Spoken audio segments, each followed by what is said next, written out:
لله رب العالمين والعاقبة للمتقين والصلاة والسلام على سيد المرسلين وعلى آله وأصحابه أجمعين أما بعد أعوذ بالله من الشيطان الرجيم بسم الله الرحمن الرحيم يا أيها الذين آمنوا كتب عليكم الصيام كما كتب على الذين من قبلكم لعلكم تتقون وقال النبي صلى الله عليه وسلم من صام رمضان إيمانا واحتسابا غفر له ما تقدم من ذنبه. وقال في مقام آخر خير الناس من ينفع الناس. صدق الله العلي العظيم وصدق رسوله النبي الكريم ونحن على ذلك لمن الشاهدين والشاکرین والحمد للہ رب العالمین. حاضرین جمعہ و معزز سامعین کرام، اللہ تبارک و تعالیٰ کا لاکھ لاکھ شکر احسان و کرم کہ اللہ تبارک و تعالیٰ نے نماز جمعہ ادا کرنے کے لیے اپنے پاک گھر میں جمع فرمایا. اور اللہ کے مزید کرم یہ ہوا کہ کچھ دیر دین کی باتیں سننے اور سنانے کے لیے اللہ تبارک و تعالیٰ نے ہم سب کو قبول فرمایا. دعا ہے اللہ تعالیٰ ہم سب کو کہنے اور سننے سے زیادہ عمل کی توفیق عطا فرمائے. میرے محترم بزرگ اور دوستو، شعبان المعظم کا مہینہ چل رہا ہے. بس کچھ ہی دن رہ گئے ہیں رمضان آنے کے. یہ دن، یہ ہفتہ، مہینہ، سال کتنی تیزی رفتاری سے گزر رہے ہیں کہ ابھی ابھی ہم اور آپ نے گزشتہ رمضان کا استقبال کیا. کچھ مدتیں اور لمحے بتنے کے بعد پھر ایک بار ہم اور آپ رمضان المبارک کی استقبال کی تیاری میں لگے ہوئے اور جڑے ہوئے. بہرحال ہم اور آپ بڑا ہی خوش قسمت اور بڑا ہی خوش نصیب ہے کہ دوبارہ ہم سب کو رمضان المبارک کی سعادت نصیب ہو رہی ہے. اللہ کے نبی جناب محمد رسول اللہ صلی اللہ علیہ وسلم کے ہاتھ پر بیعت ہو کر قبیلہ بنو قزاع کا 2 آدمی اسلام میں داخل ہوئے. ان میں سے ایک اللہ کی راہ میں شہید ہو جاتے ہیں اور دوسرا ساتھی جو اس جنگ میں شریک تھے لیکن شہید نہیں ہوئے بلکہ 1 سال بعد اپنے گھر پر ان کی وفات ہوتی ہے. خواب میں حضرت طلحہ بن عبید اللہ کیا دیکھتے ہیں کہ وہ صحابی رسول جو جنگ میں شریک ہوئے اور شہید ہوئے ان سے پہلے جنت میں چلے جاتے ہیں جن کا انتقال 1 سال بعد ہوا. تو حضرت طلحہ بن عبید اللہ کو بڑا تعجب ہوا کہ بھئی اللہ کے راہ میں شہید ہونے والے صحابی سے پہلے یہ جنت میں کیسے داخل ہو گیا. صبح کو اللہ کے نبی صلی اللہ علیہ وسلم کی خدمت میں حاضر ہوتے ہیں اور اپنا خواب عرض کرتے ہیں. اللہ کے نبی جناب محمد رسول اللہ صلی اللہ علیہ وسلم جواب میں یہ فرماتے ہیں کہ کیا تم نے نہیں دیکھا کہ انہوں نے 1 سال پایا، 1 سال کا روزہ پایا، سال بھر کی نمازیں پڑھی، تو یقیناً ان کا ثواب ان کے مقابلے میں زیادہ بڑھ گیا، اس لیے وہ ان سے پہلے جنت میں داخل ہو گیا. تو میرے محترم بزرگ اور دوستو، بہت سارے ہمارے رشتہ دار، ہمارے دوست و احباب ہم سے پہلے رمضان آنے سے پہلے وہ اللہ کے پیارے ہو گئے. ہمارے عبد الوہاب بھائی پچھلے سال ہمارے ساتھ حیات تھے، رمضان میں ہمارے ساتھ زندگی گزار رہے تھے، لیکن یہ سال آنے سے پہلے اللہ کے پیارے ہو گئے. تو ہم اور آپ یقیناً بڑا ہی خوش نصیب اور خوش قسمت والے ہیں کہ اللہ تبارک و تعالیٰ رمضان کا مہینہ ہمیں اور آپ کو دوبارہ دے رہے ہیں. دعا بھی ہے کہ اللہ تعالیٰ ہم سب کو صحیح سلامت اور تندرستی کے ساتھ رمضان کا مہینہ تک ہم سب کو پہنچا دے اور اس کے تمام تر برکتوں سے، مغفرتوں سے ہم اور آپ فیضیاب ہو سکیں. میرے محترم بزرگ اور دوستو، آج کے جمعہ میں آپ حضرات کے سامنے استقبال رمضان کے عنوان پر یعنی رمضان کی تیاری، رمضان کی معمولات پر ہم آپ کے سامنے بات رکھنے کی کوشش کریں۔ رمضان کی تیاریوں میں سب سے عام تیاری جس پر ہم اور آپ دھیان نہیں دیتے، ہمارا دھیان ادھر نہیں جاتا ہے، ان میں سے ایک اہم تیاری یہ ہے کہ رمضان آنے سے پہلے پہلے جن لوگوں سے ہماری بات چیت نہیں ہوتی، جن لوگوں کو ہم نے ستایا ہے، تکلیفیں پہنچائی ہیں، ان کے حقوق کو ہم اور آپ نے دبائے رکھا ہے، رمضان آنے سے پہلے پہلے ان حقوق کو ہم سب کو ادا کر دینا چاہیے۔ جن سے ہماری بات چیت نہیں ہوتی ہے، یقیناً سماج میں رہتے ہوئے آدمی کا انبن ہو ہی جاتی ہے، بات چیت بند ہو جاتی ہے۔ رمضان آنے سے پہلے پہلے ہم اور آپ جو ہے ان لوگوں سے بات چیت شروع کر دیں، اور جن کے حقوق، پیسہ دبائے، زمین دبائے ہیں، ان کو واپس کرنے کی کوشش کرنی چاہیے۔ یاد رکھیے کہ ایک آدمی رات بھر تہجد میں گزار دے، دن میں نفل روزہ رکھ لیا کرے، پورا دن پوری رات اللہ کی یاد میں، تلاوت میں، ذکر و اذکار میں، تسبیح و تحلیل میں گزار دے، تب بھی وہ آدمی اللہ کا تعلق، اللہ کا قرب، اللہ کی رضا خوشنودی حاصل کر ہی نہیں سکتا ہے۔ اللہ کا تعلق، اللہ کی رضا، اللہ کی خوشنودی حاصل کرنے کے لیے جہاں پر اللہ کے حقوق کو ادا کرنا لازم اور ضروری ہے، وہیں پر اللہ کے بندے کے حقوق کو بھی ادا کرنا لازم اور ضروری ہے۔ رمضان کی تیاری میں سے ایک اہم تیاری یہ ہے کہ رمضان آنے سے پہلے پہلے ہمارا میل ملاپ، جن کے حقوق کو ہم دبائے رکھیں، جن کی طرف سے ہمارے دل میں حسد، کینہ، بغض ہے، ان تمام چیزوں سے ہم اور آپ بالکل پاک اور صاف ہو جائیں۔ یاد رکھیے، جو آدمی کسی کو تکلیف پہنچانے کے بعد یا بات چیت نہیں ہوتی ہے، ان سے پہلے معافی مانگتا ہے، طلب کر معافی میں پال کرتا ہے، اللہ کے یہاں ان کا مقام بڑا اونچا اور مرتبہ ہوتا ہے۔ امام حسن اور حسین، ان دو بھائیوں کے علاوہ ان کے اور بھی بھائی تھے۔ امام حسن سے دوسرے اپنے بھائی سے جو ہے ایک دن لڑائی ہو جاتی ہے، بات چیت بند ہو جاتی ہے۔ رات کے وقت جو ان کا دوسرا بھائی خط لکھتا ہے کہ بھائی، آپ کا مقام، آپ کا مرتبہ، آپ کا ننیالی خاندان بڑا اونچا ہے، اگر میں آپ سے معافی مانگ لوں گا تو میرا مقام اونچا ہو جائے گا، میرا مرتبہ اونچا ہو جائے گا، لہٰذا میری بہتر اور مناسب رائے یہ ہے کہ آپ مجھ سے پہلے معافی مانگیں۔ امام حسن رضی اللہ تعالیٰ عنہ رات ہی کو جو ہے اپنے بھائی کے گھر جاتے ہیں اور اپنے بھائی سے معافی مانگتے ہیں۔ تو میرے محترم بزرگ اور دوستو، ہمارے اڑوس پڑوس میں، رشتہ دار میں جن سے ہماری بات چیت نہیں ہوتی ہے، ان تمام چیزوں کو، تعلقات کو رمضان سے پہلے پہلے ہمیں اور آپ کو بہتر بنانے کی کوشش کرنی چاہیے، تاکہ رمضان میں ہمیں عبادات میں، تلاوت میں، ذکر و اذکار میں، تمام چیزوں میں جو ہے مزہ آئے۔ تو رمضان کی تیاری میں سے ایک اہم تیاری یہ ہے کہ بھائی جن لوگوں سے ہماری بات چیت نہیں ہوتی ہے، ان سے اپنی بات چیت شروع کر دیں۔ دوسری رمضان کی اہم تیاری کہ رمضان میں جو ہم خرید و فروخت میں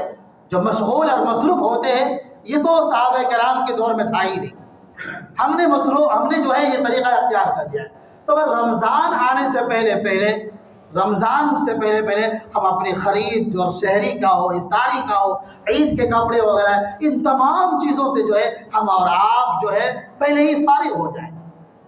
بڑے افسوس کے مقام ہوتا ہے کہ بھائی رمضان کا آخری لمحات ہمارے اوپر گزرتا ہوتا ہے اور ہم دکانوں میں، بازاروں کا زینت بنے ہوئے ہوتے ہیں، نماز چھوڑ دیتے ہیں، تراویح چھوڑ دیتے ہیں، اور بس صبح سے لے کر شام تک ہم بھوکے پیاسے رہا اور کچھ بھی حاصل نہیں۔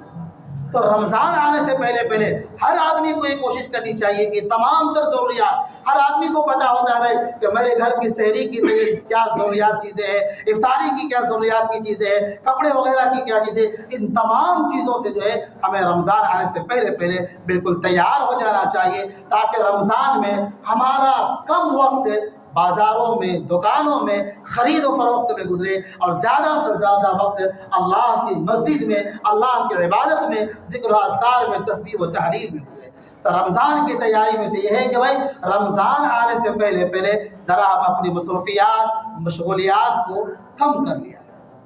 کیونکہ رمضان کا معنی آتا ہے ایک تو جسمانی طور پر کہ آدمی کھانے سے، پینے سے، بیوی سے، ان تمام چیزوں سے دور رہے، ایک دوسرا روحانی معنی ہوتا ہے کہ آدمی اپنے آپ کو مکمل طور پر پورے مہینے کے لیے اللہ کے لیے اپنے آپ کو وقف کر دے، اللہ کے لیے اپنے آپ کو حوالہ کر دے۔ تو میرے محترم بزرگ اور دوستو، اس آنے والے رمضان کو ہم اور آپ آخری رمضان سمجھیں۔ بہت سے سال، بہت سے رمضان ہمیں اور آپ کو ملا، مگر رمضان جو ہمارے لیے انقلاب، ہماری تبدیلی کے لیے آیا تھا، وہ تبدیلی ہمیں اور آپ میں دکھائی نہیں دیتا ہے۔ اس کی سب سے بڑی وجہ یہ ہے کہ ہم رمضان کو سرسری طور پر گزارتے ہیں، اپنا آخری رمضان نہیں سمجھتے۔ کہا جاتا ہے، بتایا جاتا ہے کہ رمضان کی معمولات میں ٹال مٹول کی یہ شیطان کی جانب سے استعمال کیے جانے والا سب سے زیادہ ہلاکت خیز ہتھیار ہے۔ شیطان ہمارے دل و دماغ پر یہ خیال ڈالتا ہے کہ بھائی اگلا سال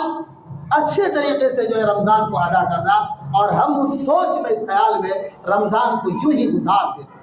میرے محترم بزرگ اور دوستو، جب ہمارے گاؤں سے، ہمارے محلے سے کوئی آدمی حج کرنے کے لیے جاتا ہے اور حج سے جب واپس آتا ہے تو ہم اور آپ ایک حاجی سے یہ امید لگاتے ہیں کہ بھائی یہ آدمی نمازی ہو، ان کا کاروبار اچھا ہو، تجارت ان کی اچھی ہو، یہ جھوٹ نہ بولتا ہو، یہ غیبت نہ کرتا ہو، یہ صوم، صلاۃ، شرع، شرع، سنت کا بالکل پابند ہو۔ ایسے ہی ہمیں اور آپ سے بھی کیوں یہ امید نہیں لگائی جا سکتی ہے کہ ایک آدمی کو اللہ تبارک و تعالیٰ نے رمضان کا 30 دن دیا، اور اس سے اچھی امید کیوں نہیں لگائی جا سکتی ہے کہ بھائی رمضان کے بعد یہ آدمی نمازی بن جائے، ان کا کاروبار صحیح ہو، یہ حلال کمائی سے اپنے آپ اور اپنے گھر والوں کو جو پرورش کرتا ہو، یہ نمازی ہو، غیبت سے، جھوٹ سے، ان تمام چیزوں سے جو ہے یہ بالکل پاک اور صاف ہو۔ تو میرے محترم بزرگ اور دوستو، یہ رمضان کا مہینہ اللہ تبارک و تعالیٰ اگر ہمیں اور آپ کو پہنچا دے تو ہم اور آپ یہ دل و دماغ پر یہ ٹھان لیں کہ بھائی یہ ہمارا آخری رمضان ہے، آخری رمضان ہے۔ ہم اپنے آپ کو ویسے ہی عبادت میں اپنے آپ کو لگائے رکھیں جس طرح ایک آدمی کو یہ معلوم ہو جائے کہ بھائی یہ میرا آخری لمحہ ہے، آخری سال ہے، تو زیادہ وقت اللہ کی عبادت میں، اللہ کو لگانے میں، گڑگڑانے میں جو ہے وہ گزار دیتے ہیں۔ یہ بہت بڑا بھول ہے جو ہم اور آپ یہ امید لگا رہتے ہیں کہ اگلا سال زندہ رہوں، اگلا سال زندہ رہوں گا، اللہ کرے ہمیں اور آپ کو اگلا رمضان بھی دے دے، لیکن اس کی کیا گارنٹی ہے کہ بھائی عمر مل جائے، زندگی مل جائے، صحت، عافیت، تندرستی ہو، ہم ہر چیز کو کرنے کے قابل رہ جائے، اس کی کوئی گارنٹی نہیں۔ ایسا بھی ہو سکتا ہے کہ اگلا سال مصروفی، مشغولی زیادہ ہو تو پھر ہم رمضان کو حق ادا نہیں کر سکتے۔ اس لیے میرے محترم بزرگ اور دوستو، جو زندگی، جو لمحہ ملا ہے اس کو غنیمت جانیے اور اس رمضان کو اپنے لیے آخری رمضان سمجھیے۔ رمضان کی تیاری اور معمولات، کہا جاتا ہے کہ رمضان کا مہینہ یہ تربیت کا مہینہ ہے، آدمی اپنے اندر بدلاؤ لا سکتا ہے، جو بھی خرابی ہے اور جن خوبیوں کو ہم چھوڑ دیے ہیں ان خوبیوں کو اپنے اندر لا سکتے ہیں۔ اللہ تبارک و تعالیٰ پورے رمضان کے اندر تمام چیزوں کی نظام الاوقات، کھانا پینا، تمام چیزوں کے اندر تبدیلی کر دیتے ہیں کہ بھائی ہم اور آپ کو کھانے پینے کی عادت مغرب میں نہیں، سحری کے وقت کھانے پینے کی عادت نہیں، اور کیا بولتے ہیں اللہ تبارک و تعالیٰ کا حکم ہے کہ بھائی 20 رکعت رات کو دیر تک ہم کھڑے رہے، یہ بھی ہماری عادت نہیں۔ تو بہت ساری چیزیں، بہت سارے کام رمضان میں ایسے ہیں جو ہمارے طبیعت کے مطابق نہیں ہے لیکن ہمارے تربیت کے مطابق ہے۔ اس لیے ہمیں اور آپ کو یہ کوشش کرنا چاہیے کہ ہم صرف رمضانی نماز نہ بنیں۔ بہت سارے آدمی بڑے پابندی کے ساتھ، بڑے اہتمام کے ساتھ پورے رمضان نماز پڑھتے ہیں اور رمضان کے بعد نماز کیا اللہ ہی سے غافل ہو جاتے ہیں۔ تو ہمیں اور آپ کو رمضان کا مہینہ مل جانے کے بعد رمضانی نہیں بننا ہے، ربانی بننا ہے۔ پورے سال، پوری زندگی کے اندر جو ہے اپنے اندر تبدیلی لانا ہے۔ تو رمضان کی تیاری میں سے ایک اہم تیاری یہ ہے کہ بھائی ہم اور آپ رمضان کو آخری رمضان سمجھیں۔ اس کے بعد جب اللہ تبارک و تعالیٰ ہمیں اور آپ کو رمضان کا مہینہ دے دے تو ہم سب کو چاہیے کہ میں رمضان کا روزہ رکھیں۔ یہ اسلام کے 5 ارکان میں سے تیسرا ایک اہم رکن ہے، روزہ رکھنا ہے۔ جو آدمی روزہ کا انکار کرے گا وہ اسلام کے دائرے سے بالکل باہر ہو جائے گا۔ تو رمضان کا مہینہ مل جانے کے بعد اللہ تبارک و تعالیٰ نے قرآن مجید کے اندر فرمایا فمن شہید منکم الشہر فلیصمہ، تم میں سے جس شخص کو رمضان کا مہینہ مل جائے اسے چاہیے کہ رمضان کا روزہ رکھے۔ تو رمضان کا روزہ ایک مسلمان عاقل بالغ مرد عورت پر فرض ہے رمضان کا روزہ رکھنا۔ جو عورتیں حیض و نفاس کی حالت میں ہو یا جو بہت زیادہ بیمار ہے روزہ نہیں رکھ سکتے ہیں، اللہ تعالیٰ نے کہا کہ بھائی وہ بعد میں قضا کرے، اور جو ایک دم نہیں رکھ سکتا ہے اللہ تعالیٰ نے اس کے رمضان کے روزے کے لیے جو فدیے کا حکم دیا کہ بھائی صبح شام 3 ٹائم جو کھانا کا خرچ ہے اس خرچ کو غریب پر جو ہے آپ خرچ کر دیں۔ تو رمضان کا مہینہ مل جانے کے بعد ہمارے اوپر جو ہے رمضان کا روزہ رکھنا فرض ہو جاتا ہے۔ اللہ تبارک و تعالیٰ رمضان کے روزہ رکھنے والوں پر ظاہری روحانی بہت سارے فوائد رکھتے ہیں، اور جو آدمی رمضان کا مہینہ مل جانے کے بعد رمضان کا روزہ نہیں رکھتا ہے، بالکل صحت عافیت تندرست ہے، اٹھا کٹھا ہے، روزہ نہیں رکھتا ہے، اللہ کے نبی جناب محمد رسول اللہ صلی اللہ علیہ وسلم نے بڑی سخت وعیدیں سنائی۔ فرمایا کہ اللہ کے نبی صلی اللہ علیہ وسلم اپنے عادت کے مطابق جمعہ کے لیے جو ہے خطبے دینے کے لیے جب تشریف لائے تو پہلی سیڑھی پر جب قدم رکھا تو اللہ کے نبی صلی اللہ علیہ وسلم نے کہا آمین، پھر جب دوسری سینے پر سیڑھی قدم رکھا تو آمین، تیسرے سینے پر قدم رکھا تو اللہ کے نبی صلی اللہ علیہ وسلم نے کہا آمین۔ اس کے بعد اللہ کے نبی صلی اللہ علیہ وسلم جو ہے لوگوں کو خطبہ دیے، خطبہ دینے کے بعد جب نیچے اترے تو صحابہ کرام نے عرض کیا یا رسول اللہ آج ہم لوگوں نے آپ سے ایسی بات سنی ہے جو کبھی نہیں سنی۔ پھر اللہ کے نبی صلی اللہ علیہ وسلم نے اس کی وضاحت کی، فرمایا کہ جبریل امین آئے تھے اور بددعا دیے 3 لوگوں پر، ان میں سے پہلا شخص یہ ہے کہ جن کو رمضان کا مہینہ مل گیا اور اپنی بخشش اپنی مغفرت نہ کرائی ان کے لیے ہلاکت تباہی بربادی۔ تو افضل الملائکہ حضرت جبریل امین بددعا دے رہے ہیں، اور افضل الانبیاء اللہ کے نبی صلی اللہ علیہ وسلم جو ہے اس بددعا پر آمین کرے، تو میرے محترم بزرگوں اور دوستو ایسے آدمی کے لیے ہلاکت کے لیے اتنی بات کافی ہے کہ رمضان کا مہینہ ملنے کے بعد جو ہے وہ روزہ نہ رکھے۔ تو میرے محترم بزرگوں اور دوستو رمضان ملنے کے بعد جو بالغ مرد ہیں عورتیں ہیں ان پر روزہ فرض ہو جاتا ہے، ان کو چاہیے کہ روزہ کا اہتمام کرے۔ دوسرا کام یہ ہے کہ جب روزہ رکھ لیا کرے تو نماز کو بھی پابندی کے ساتھ اہتمام کے ساتھ مسجد میں آ کر جماعت کے ساتھ نماز پڑھنے کی جو ہے کوشش کرنی چاہیے۔ اللہ کے نبی جناب محمد رسول اللہ صلی اللہ علیہ وسلم، میں بار بار اس بات کو بتایا کرتا ہوں کہ 2 صحابی رسول کے سہارے سے اللہ کے نبی صلی اللہ علیہ وسلم مسجد میں آتے ہیں اور آ کر نماز پڑھتے ہیں۔ اسی طرح صحابہ کرام رضوان اللہ اجمعین کہتے ہیں کہ اللہ کے نبی صلی اللہ علیہ وسلم کے دور میں ہم نے کسی بھی آدمی کو یہ نہیں دیکھا جو آدمی اتنی بیمار ہے کہ 2 آدمی کے سہارے سے مسجد آ سکتا ہے، وہ ضرور آتے ہیں، اس سے زیادہ بیمار ہو تو وہ پھر گھر میں نماز پڑھتے ہیں۔ تو میرے محترم بزرگ اور دوستو رمضان کے روزہ رکھنے کے بعد جو ہے آدمی کو چاہیے کہ مسجد میں آ کر جماعت کے ساتھ نماز پڑھنے کی اہتمام کرنی چاہیے، ورنہ بہت سارے ایسے لوگ ہیں جو دن بھر بھوکے پیاسے رہ جاتے ہیں۔ اللہ کے نبی صلی اللہ علیہ وسلم فرماتے ہیں کہ ایسے آدمی کو کچھ بھی تقویٰ پرہیزگاری کی جو روحانی تاثرات ہیں انہیں کچھ بھی حاصل نہیں ہوتا ہے۔ تو سب سے پہلی چیز یہ ہے کہ نماز پابندی کے ساتھ اہتمام کے ساتھ مسجد میں آ کر جماعت کے ساتھ پڑھنے کی کوشش کرنی چاہیے۔ بہت سارے آدمی شروع رمضان 2 3 4 رمضان تک فجر میں ماشاءاللہ اس پلر سے پیچھے تک ہوتی ہے، پھر 3 4 رمضان کے بعد آدمی سحری کرتا ہے، گھر میں نماز پڑھتا ہے، سو جاتا ہے۔ اللہ کے نبی جناب محمد رسول اللہ صلی اللہ علیہ وسلم نے نماز جماعت میں پڑھنے کے بارے میں جو حدیث اور جو وعیدیں بیان کی ہے ان سے پتہ چلتا ہے کہ نماز جماعت کے ساتھ پڑھنا حکماً واجب ہے۔ اللہ کے نبی صلی اللہ علیہ وسلم نے فرمایا کہ آدمی کی، مومن کی، مسلمان کی بدبختی اور بدنصیب ہونے کے لیے اتنی بات کافی ہے کہ مؤذن اذان کہے اور سنے اور مسجد کو نہ آئے۔ اس طرح اللہ کے نبی صلی اللہ علیہ وسلم نے فرمایا کہ جو لوگ جماعت کو چھوڑ دیتے ہیں اور گھروں میں اپنی نماز پڑھتے ہیں اللہ تعالیٰ ان کے دلوں پر مہر لگا دیں گے اور وہ غافلین میں سے ہو جائیں گے۔ اسی طرح اللہ کے نبی صلی اللہ علیہ وسلم نے فرمایا کہ جو آدمی اپنے گھر میں نماز پڑھتے ہیں، مسجد میں نہیں آتے، جماعت سے نہیں پڑھتے ہیں، اللہ کے نبی صلی اللہ علیہ وسلم نے فرمایا اگر گھروں کے اندر عورتیں اور بچے نہ ہوتے تو میں چند نوجوانوں کو بلاتے اور انہیں حکم دیتے کہ وہ لکڑیاں جمع کریں اور ان کے گھروں میں جا کر آگ لگا دیں۔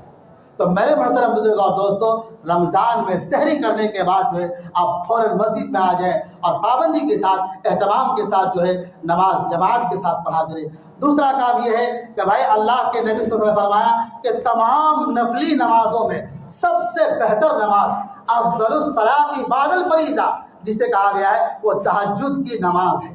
11 مہینہ ہم نے جیسے چاہا جس طرح سے گزار دیا، رمضان کے مہینے میں ہم سب کو چاہیے کہ تہجد کی نماز پابندی کے ساتھ پڑھنے والے بن جائے۔ اللہ کے نبی صلی اللہ علیہ وسلم نے اس نماز کو سب سے افضل نماز کہا ہے۔ تو بھائی سحری کرنے کے لیے ہم اور آپ اٹھتے بھی ہیں، اللہ کے نبی صلی اللہ علیہ وسلم کا فرمان بھی ہے کہ بھائی سحری کھایا کرو، اس سے تم طاقت حاصل کیا کرو، سحری کرنا سنت بھی ہے۔ تو ہمیں چاہیے کہ ہم اس سے پہلے جو سحری کرنے کا ٹائم 10-15 منٹ میں ہم فارغ ہو جائیں گے، اس سے پہلے ہم اٹھ جائیں، 2 4 6 8 جتنا ہو سکے ہم سب کو چاہیے کہ تہجد کی نماز پڑھ لینی چاہیے، وقت ملے مسجد میں آ کر پڑھ جائے، ورنہ بہتر ہے کہ بھائی نفل نماز گھر ہی میں پڑھے اپنے لیے، اپنے گھر والوں کے لیے، اپنے ملک کے لیے دعا کرے کہ اللہ تعالیٰ ہمارے گھروں کے اندر، ہمارے ملکوں کے اندر، ہمارے شہروں کے اندر برکت بنائے، اللہ ہماری نسلوں کو جو متقی و پرہیزگار بنائے۔ ان سب چیزوں کے لیے جو ہے ہمیں اور آپ کو دعا کرنی چاہیے۔ تو بھائی تہجد نفل نماز کا بھی ہمیں اور آپ کو رمضان کے دن اہتمام کرنا چاہیے، اور 5 وقتیہ نماز کا بھی اہتمام کرنا چاہیے۔ اسی طرح ہمیں اور آپ کو رمضان کے مہینے میں قرآن مجید کی خوب تلاوت کرنی چاہیے۔ اللہ کے نبی جناب محمد رسول اللہ صلی اللہ علیہ وسلم رمضان میں جبریل امین کو قرآن سناتے، اور جبریل امین جو ہے آپ صلی اللہ علیہ وسلم کو قرآن سناتے، دونوں ایک دوسرے سے قرآن کی دور کیا کرتے تھے۔ میں نے پچھلے جمعہ آپ حضرات کے سامنے قرآن کے 5 حقوق بیان کیے۔ پہلا حق یہ ہے کہ بھائی قرآن مجید کو خوب تلاوت کی جائے۔ زور کی نماز ہو جاتی ہے، 5 آدمی ادھر سو جاتے ہیں، 5 آدمی ادھر سو جاتے ہیں۔ اس سے بہتر طریقہ یہ ہے کہ بھائی جو حافظ تراویح پڑھائیں گے، 1.5 پارہ، 1.25 پارہ، 1 پارہ پڑھائیں گے، ہم روزانہ اس پارے کو جو ہے ہم پہلے ہی پڑھ لیا کریں، تاکہ پڑھنے میں ہمیں مزہ آ جائے، ترجمہ تفاسیر کو بھی ہم دیکھ لیں، تاکہ معنی مفہوم بھی ہمیں اور آپ کو معلوم ہو جائے کہ بھائی جو تراویح پڑھا رہا ہے وہ کیا پڑھا رہا ہے، کیا پیغام، کیا میسج قرآن کریم کے ذریعے ہمیں اور آپ کو دے رہے ہیں۔ اس لیے بہتر طریقہ یہ ہے کہ بھائی ہم رمضان کے دنوں میں ٹائم پاس کرنے کے لیے ادھر ادھر باہر اٹھے بیٹھے نہیں، بلکہ جو ہے رمضان میں قرآن مجید کا ہم خوب جو ہے تلاوت کی جائے۔ بہتر طریقہ ہے کہ جو آدمی قرآن کریم کو پڑھنے اور سمجھنے میں زیادہ شعور رکھتا ہے، ان لوگوں کو جو ہے اس مہینے میں آگے بڑھنا چاہیے، اور لوگوں کو بیٹھانا چاہیے، اور ترجمے کے ساتھ جو ہے قرآن مجید کی تلاوت کرنی چاہیے، اور لوگوں کو سمجھانی چاہیے۔ تو قرآن مجید ہمیں اور آپ کو چاہیے کہ رمضان میں جو ہے اس کی خوب تلاوت کی جائے، تاکہ اللہ تبارک و تعالیٰ باقی مہینہ بھی ہمیں اور آپ کو قرآن مجید پڑھنا آسان اور ایک عادت سے بنا دے۔ چوتھا 5واں کام یہ ہے کہ بھائی جس طرح رمضان کے مہینے میں اللہ کی خوب عبادت کی جائے، خوب نفل نماز پڑھی جائے، اس طرح جو ہمارے پڑوس میں جو غریب ہے، جو مہنگائی کے دور میں اپنے سحری افطاری کا، اپنے عید کا انتظام نہیں کر پاتے ہیں، ان چیزوں کا بھی ہمیں اور آپ کو رمضان سے پہلے خیال کرنے کی کوشش کرنی چاہیے، اور ان لوگوں تک بھی جو ہے رمضان کے تیاری، سحری افطاری کی جو راشن وغیرہ ہوتا ہے ان کو پہنچانے کی کوشش کرنی چاہیے۔ خدمت خلقی کی اہمیت کا اندازہ اس بات سے ہم اور آپ لگا سکتے ہیں کہ اللہ کے نبی جناب محمد رسول اللہ صلی اللہ علیہ وسلم پر جب وحی نازل ہوئی تو اللہ کے نبی صلی اللہ علیہ وسلم بہت زیادہ ٹھنڈ لگنے لگے۔ ٹھنڈ لگنے کی وجہ سے جو اللہ کے نبی صلی اللہ علیہ وسلم لحاف کو اوڑھ لیے۔ اللہ کا یہ ارشاد ہے یا ایھا المزمل یا ایھا المدثر، لحاف اڑے ہوئے تھے۔ اس وقت اما خدیجہ رضی اللہ تعالیٰ عنہا اللہ کے نبی صلی اللہ علیہ وسلم کی خدمت میں حاضر ہوتی ہے اور عرض کرتی ہے کہ یا رسول اللہ تعالیٰ آپ کو ضائع ہرگز نہیں کریں گے۔ کیوں نہیں کریں گے؟ فرمایا کہ آپ رشتہ داروں کے ساتھ حسن سلوک کرتے ہیں، آپ غریبوں کا، یتیموں کا، مسکینوں کا خیال رکھا کرتے ہیں۔ اللہ کے نبی صلی اللہ علیہ وسلم جو غریب، مسکین، یتیموں کا خوب زیادہ جو ہے خیال رکھا کرتے تھے۔ اسی بنیاد پر جب اسلام اللہ کے نبی صلی اللہ علیہ وسلم نبوت کے دور سے سرفراز فرمائے گئے اور لوگوں کو دعوت دینے لگے تو لوگ ذوق در ذوق اسلام میں داخل ہونے لگے۔ تو رمضان کی تیاری میں سے ایک اہم تیاری یہ بھی ہے کہ بھائی رمضان آنے سے پہلے ہم اپنے اڑوس پڑوس میں دیکھ لیں کہ کون غریب ہے، کون اس قابل نہیں ہے سحری افطاری کا انتظام نہیں کر پائے، ان تک پہنچانے کی جو ہے ہمیں اور آپ کو کوشش کرنی چاہیے۔ اللہ کے نبی صلی اللہ علیہ وسلم فرمایا کہ یہ سارے مخلوق اللہ کا کنبہ ہے، اور اللہ کے نزدیک سب سے افضل، سب سے بہتر وہ آدمی ہے جو اللہ کے کنبے کو سب سے زیادہ نفع پہنچانے کی کوشش کرتا ہے۔ مال دولت اللہ نے بہت سو کو نوازتا ہے، لیکن بہت کم ایسے لوگ ہوتے ہیں جو لوگوں کا خیال رکھتے ہیں۔ اللہ کے نبی صلی اللہ علیہ وسلم نے فرمایا جو آدمی لوگوں کا خیال رکھتا ہے، لوگوں کی ضروریات کو پوری کرتا ہے، تب تک اللہ تعالیٰ اس کا خیال رکھتا ہے، اس کی ضروریات کو پوری کرتا ہے۔ تو رمضان کی تیاری میں سے یہ ہے کہ بھائی ہم اپنے صدقات و خیرات سے اپنے اڑوس پڑوس کی بھی خوب زیادہ مدد کریں۔ اسی طرح میرے محترم بزرگ اور دوستوں، بڑی غفلت برتی جاتی ہے کہ آدمی 2-4 دن تراویح پڑھتا ہے اور پھر چھوڑ دیتا ہے۔ اللہ کے نبی صلی اللہ علیہ وسلم نے فرمایا کہ جو آدمی دن بھر روزہ رکھتا ہے، بھوکے اور پیاسے رہتا ہے اور رات کو نماز قیام اللیل کرتا ہے، اللہ تعالیٰ فرماتے ہیں اللہ کریم صلی اللہ علیہ وسلم کہ یہ دونوں چیزیں میدان معاشر میں آدمی کے حق میں سفارش کرے گا کہ اللہ روزہ کہے گا کہ دن بھر بھوکے پیاسے رہا، اور قرآن کہے گا کہ رات کو میں نے اسے جگائے رکھا، اللہ اس کی بخشش کر دے۔ تو میرے محترم بزرگوں اور دوستوں، رمضان کی تیاری میں سے ایک اہم تیاری ہے کہ اپنے تعلقات کو درست کر لیں۔ جن لوگوں سے بات چیت نہیں ہوتی ہے ان سے بات چیت معافی تلافی کر لیں۔ اور رمضان کی تیاری میں سے ایک تیاری یہ بھی ہے کہ رمضان میں جو چیزیں ہم خریدنے والے یا جو چیزیں ہماری ضروریات ہیں وہ رمضان سے پہلے ہم اور آپ خرید لیں۔ اسی طرح رمضان کا روزہ رکھیں، نماز کا پابند کریں، اور جو ہے خصوصاً جماعت کے ساتھ پڑھنے کی کوشش کریں۔ اسی طرح میرے محترم بزرگوں اور دوستوں، قرآن کی خوب تلاوت کریں، ترجمے کے ساتھ پڑھنے کی کوشش کریں، اس کے معنی اور مفہوم کو دوسرے تک پہنچانے کی بھی کوشش کریں۔ اسی طرح رمضان کی تیاری میں سے تیاری یہ ہے کہ مخلوق خدا کی خدمت کریں۔ دعا ہے اللہ تعالیٰ ہم سبھی کو